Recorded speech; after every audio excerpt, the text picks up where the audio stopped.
ఎవరో విఐపిని దారిలో ఎక్కించుకోవాలన్నా రావడానికి కుదరట్లేదని మెసేజ్ పెట్టాళ్లే. మెసేజ్ పెట్టారా? ఎప్పుడు?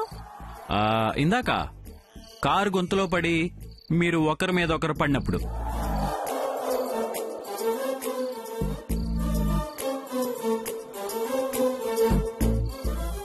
అసలు ఆయన కోసమే గెస్ట్ హౌస్కి వచ్చింది.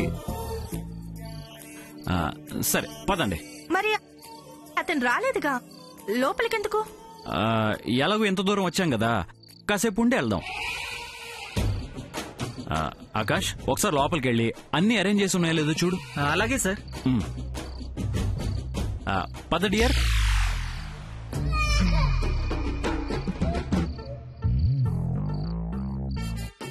ఏంటి బావా, అవతల మనిషి ఉంటే? మన ఆకాశే కదా, ఏమనుకుంటాడు? ఏం ఆకాష్? అవునవును, నేనేమనుకోను. నాకు సిగ్గా శరమా. రేపు పెళ్ళైన తర్వాత భార్యతో ఎలా బిహేవ్ చేయాలో నేర్చుకుంటాడు. అవునవును, కరెక్ట్ కరెక్టే.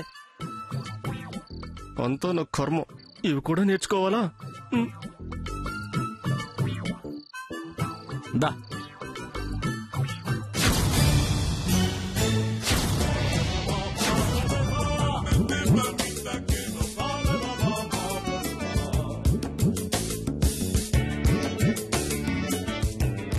అమ్మో, ఇంత పెద్ద గెస్ట్ హౌస్ లో ఈ నైట్ లో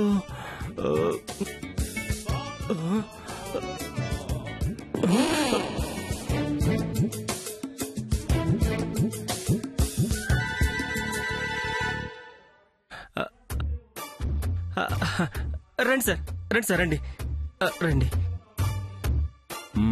ఏమయ్య ఆకాష్, ఎలా ఉంది మన గెస్ట్ హౌస్? ఎవరు ఉండరు ఇక్కడ, అంత మందే. దా కూర్చో పెద్ద పాప.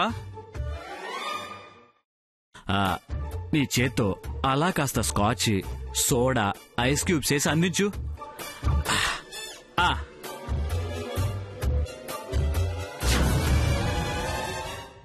ఏంటి బావా ఇది? మరీ నీకు వింత వింత కోరికలు కలుగుతున్నాయి ఎందుకు? నా చావు మూడి. ఏమన్నా అన్నావా ఆకాష్? ఏం లేదు సార్, వయసులో ఉన్నారు కదా అని అన్నాను సార్. సరే, నువ్వు వెళ్ళి అలా కాసేపు కారులో వెయిట్ చేయి. కారులోనా? ఏసీ వేసుకోవయ్యా. పర్లేదులే సార్. చాలా ఏళ్ల తర్వాత నా పెద్ద పాపతో ఈ గెస్ట్ హౌస్కి వచ్చాను. ఎన్నెన్నో గత స్మృతులు, మధుర జ్ఞాపకాలు అలా అలా మనసులో కదులుతూ ఉన్నాయి. ఈ ఏకాంతంలో ఇంకా సార్ కీ సీట్ ఇవ్వండి సార్. Cute boy, good. కాలం వృధా చేయొద్దని చెప్పకనే చాలా తెలివిగా చెప్పావు.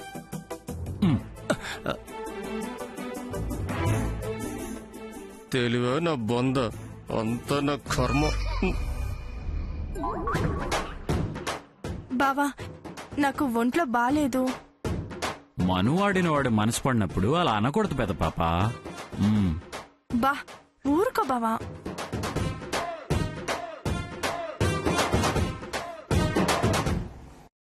పెద్ద పాప, ఈ ఏకాంతాన్ని ఇలా వేస్ట్ చేస్తావేంటి?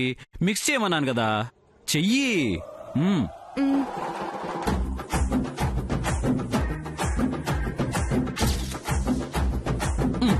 పొయ్యి. అలా అలా.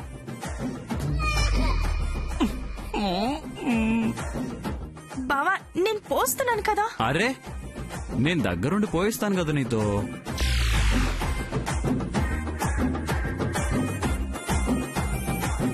ఆ సోడా కూడా కలిపితే బాగుంటుంది.